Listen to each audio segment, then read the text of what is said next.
الحمد لله الذي فضل سيدنا ومولانا محمدا صلى الله تعالى عليه وسلم على العالمين جميعا وأقامه يوم القيامة للمذنبين المتلبسين الخطائين الهالكين شفيعا وصلى الله تعالى عليه وسلم وبارك عليه وعلى كل من هو محبوب ومرضي لديه صلاة تبقى وتدوم بدوام الملك الحي القيوم وأشهد أن لا إله إلا الله وحده لا شريك له ونشهد أن محمدا عبده ورسوله أما بعد فأعوذ بالله من الشيطان الرجيم بسم الله الرحمن الرحيم واتبع سبيل من أناب إلي صدق الله مولانا العظيم وصدق رسوله النبي الأمين المتين الكريم ونحن على ذلك لمن الشاهدين والشاكرين والحمد لله رب العالمين محمد سيد الكونين والثقلين والفريقين من عرب ومن عجم هو الحبيب الذي ترجى شفاعته لكل حول من الأحوال مقتحم ثم الرضا عن أبي بكر وعن عمر وعن ملك وعن عثمان ذي الكرم يا رب بالمصطفى بلغ مقاصدنا فاغفر لنا ما مضى يا واسع الكرم يا رب العالمين يا رب العالمين. هذه الجمعة السلام عليكم ورحمة الله وبركاته. وعلیکم السلام ورحمۃ اللہ وبرکاتہ. آئیے انتہائی خلوص محبت عقیدت و احترام اور حضوری قلب کے ساتھ اللہ کے حبیب زخم خوردہ انسانیت کے طبیب مصطفیٰ جان رحمت شمع بزم ہدایت کعبے کی بدر التجا طیبہ کے شمس الضحا انیسی بے کسا چارہ سازے دردمندہ آمنہ کلا لوح الفدا جناب محمد رسول صلی اللہ تعالی علیہ وسلم کی بارگاہ بہربار میں چھی لگا کر بابا سے بلند درود پاک کی نظریں پیش کرے. اللہم صلی علی سیدنا مولانا محمد وعلی آلہ وسلم محمد مبارک وسلم صلی علیہ الصلاۃ والسلام علیک یا رسول اللہ صلی اللہ تعالی علیہ وعلی آلہ وصحبہ وبارک وسلم. حضور سید عالم شفیع اعظم رحمت عالم جان عالم سرور عالم صفات عالم سبحان اللہ صلی اللہ تعالی علیہ وسلم کا فرمان علی شان ہے. فرماتے ہیں جو بندہ مومن مجھ پر صبح کو 3 مرتبہ اور شام کو 3 مرتبہ مجھ پر درود پاک پڑھے اللہ تبارک و تعالی دن بھر کے اسے گناہوں کو مٹا دیتا ہے. سبحان اللہ. تو ہمیں چاہیے کہ صبح ہو تو 3 مرتبہ شام ہو تو 3 مرتبہ اللہ تبارک و تعالی ہمارے گناہوں کو اس دن کے مٹا دے گا. ایک مرتبہ اور بابا سے مدد پڑے. اللہم صلی علی سیدنا مولانا محمد وعلی آلہ سیدنا محمد مبارک وسلم صلی علیہ الصلاۃ والسلام علیک وعلی آلہ وصحبہ وبارک وسلم. یہ ماہ سفر المظفر ہے. آپ نے گزشتہ ہفتے اس ماہ کی عظمتیں فضیلتیں اور جو لوگ شکری مراد رہتے اس کے حوالے سے کچھ باتیں سماعت کی. یہ ماہ سفر المظفر کے اندر جہاں بہت سارے بزرگوں کی یادیں ہیں حضرت مجدد الفیضانی اور 12 اماموں میں سے کچھ امام اور بھی بزرگان دین کی یادیں ہیں. انہیں میں سے ایک یاد عاشقوں کی دل کی دھڑکن امام عشق و محبت سید سرکار اعلیٰ حضرت فاضل بریلوی رضی اللہ تعالیٰ کی شان کو ہے کہ جن کے بارے میں شاعر کہتا ہے ہمارے لیے عظمت کیا ہے اور ہمارے لیے اہمیت کیا ہے. تو شاعر نے ایک ہی زبان میں بتا دیا کہ ڈال دی قلب میں عظمت مصطفیٰ سیدی اعلیٰ حضرت پہ لاکھوں سلام. سبحان اللہ. وہ اعلیٰ حضرت فاضل بریلوی رحمۃ اللہ ان کے حوالے سے انشاءاللہ جو جمعہ بچے ان کے حوالے سے آپ سماعت کریں گے.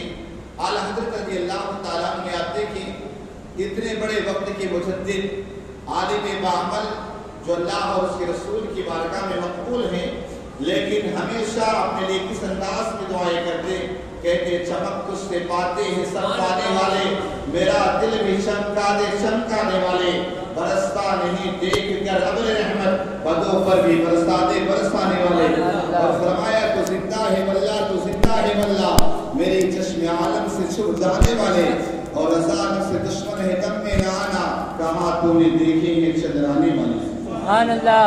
عزیزان ملت اسلامیہ، مذہب اسلام یہ کامل اور اکمل دین ہے، اسلام یہ مکمل دین ہے۔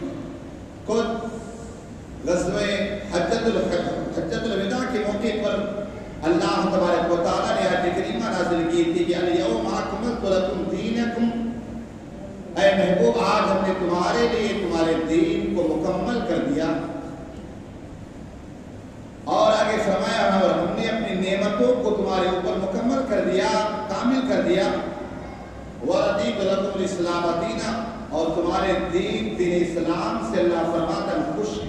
سبحان اللہ۔ اب رہتی دنیا تک اسلام کے جو قانون اور ضابطے ہیں کسی کی ضرورت نہیں ہے، اللہ کے رسول صلی اللہ تعالی علیہ وسلم نے ساری چیزوں کو بیان فرما دیا۔ اب اس کے بعد چونکہ اللہ کے رسول کے بعد اب کوئی دنیا کے اندر نبی نہ آئے گا، تو جب بھی انسانوں کو ضرورت پڑے وہ اپنے سے علم والوں سے پوچھ لیں، جو کہ ہر چیز کو آپ سمجھ نہیں سکتے، ہر چیز کو آپ جان نہیں سکتے ہیں، تو کہا یہ گیا کہ اپنے سے علم والوں سے پوچھ لو۔ کہا فَاسْأَلُوا أَهْلَ الذِّكْرِ إِن كُنتُمْ لَا تَعْلَمُونَ، اگر تمہیں کوئی بات پتہ نہیں ہے علم والے سے پوچھ کر اپنے شبہات و شبہات کو دور کر لو، اپنی جانکاری میں لے لو، اپنی نالج میں لے لو، لیکن اگر تمہیں پتہ نہیں علم والے سے پوچھ لو۔ خدا کا ارشاد فرماتا ہے العلماء ورثۃ الانبیاء، علماء میری امت کے علماء جو ہے نا انبیاء کے وارث ہوتے ہیں، لہذا اب کوئی نبی دنیا میں نہ آئے گا، اگر دین میں کوئی بگاڑ پیدا کرے گا تو اللہ تبارک و تعالیٰ کسی مجدد کو پیدا فرمائے گا، دین کے اندر جو بگاڑ ہوگا اس بگاڑ کو درست کر دے گا، جو بدعات اور خرافات آ چکے ہیں ان سب کو صحیح کر دے گا۔ خدا کا کریم صلی اللہ تعالی وسلم ارشاد فرماتے ہیں ان اللہ یبعث لهذه الامه على راس كل 100 سنه من يجدد لها دينها۔ آقا ارشاد فرماتے ہیں اللہ تبارک و تعالی ہر 100 سال کے اینڈنگ میں، 100 صدی میں، ہر صدی کے اندر اللہ تبارک و تعالی ایک مجدد کو پیدا فرمائے گا، جو بگاڑ دین کے اندر ہو چکا ہوگا اس بگاڑ کو درست کرے گا، اس بگاڑ کو صحیح کر دے گا اپنے قلم کے زور سے، اپنے بازوؤں کے زور سے، لیکن دین کے اندر بگاڑ پیدا نہیں ہونے دے گا۔ آپ دیکھیے جب اسی ہندوستان کی سرزمین پر جب اکبر بادشاہ نے دین الہی کا اعلان کیا، اللہ تبارک و تعالیٰ نے مجدد الفسانی کو پیدا فرمایا۔ مجدد الفسانی علیہ رحمۃ اللہ آپ جیل کی سرحدوں کے پیچھے جاتے ہیں، جیل میں جاتے ہیں، ساری صعوبتوں کو، ساری مشکلات کو پریشان کرتے ہیں، لیکن جو دین کے اندر بگاڑ پیدا کر رہا تھا سارے بگاڑ کو ختم کر کے اسلام کے پرچم کو دوبارہ لہلاتے ہوئے نظر آتے ہیں۔ عزیزان ملت اسلامیہ، اسی طرح اسی مجدد کی فہرست میں آپ دیکھیں ہمارے اور آپ کے محسن امام عشق و محبت سیدی سرکار اعلیٰ حضرت آتے ہیں۔ اعلیٰ حضرت رضی اللہ تعالیٰ کے زمانے میں بڑے فطرے تھے، آپ دیکھیں ان فطروں کا تذکرہ بعد میں کروں گا، لیکن آپ کو بتا دو بدعت کسے کہتے ہیں۔ بدعت ہر وہ چیز جو آقا کریم صلی اللہ تعالیٰ علیہ وسلم کے زمانے میں نہ تھی، اب وہ پیدا ہوئی، اسے بدعت کہتے ہیں۔ آج یہ بدعت کی رٹ لگاتے رہے، یہ بدعت، تو اچھی طرح کان کھول کر کے غور سے سنیں۔ بدعت ہر اس چیز کو کہتے ہیں جو آقا کریم صلی اللہ تعالی وسلم کے زمانے میں نہ ہو، اب اس کا تعلق چاہے دین سے ہو چاہے دنیا سے ہو، وہ بدعت کہلائے۔ لیکن ہاں یاد رکھے ہر بدعت وہ بدعت خراب نہیں ہوتی، بدعت بری نہیں ہوتی ہے، بعض بدعت وہ اچھی ہوتی ہے اور بعض بدعت وہ بری ہوتی ہے۔ اور آسان کر کے سمجھا دو، حدیث پاک میں آقا کریم صلی اللہ علیہ وسلم ارشاد فرماتے من سن سنتا حسنتا، فرماتے اگر کوئی بندہ دین اسلام کے اندر کسی اچھی چیز کو اعداد کرے گا، اس کے اعداد کرنے اور جتنے لوگ عمل کریں گے سارے لوگوں کا ثواب اس بندے کو ملے گا۔ سبحان اللہ۔ اور فرمایا من سن سنتا سیئتا، فرمایا جو کسی بری چیز کو رائج کرے گا اس کے برے رائج کرنے کا اور جتنے عمل کریں گے سب کا گناہ اسی کے سر۔ تو یہ سمجھ لیں بدعات دو طریقے کی، ایک بدعت ہے بدعت حسنہ یعنی اچھی بدعت، اور ایک ہے بدعت سیئہ یعنی کوئی بدعت۔ اب آپ دیکھیں بدعت حسنہ جیسے آپ کو سمجھاؤں، آقا کریم صلی اللہ علیہ وسلم نے فرمایا اپنی مسجدوں کو سمپل بناؤ، سنگار اس طور پر نہ کرو،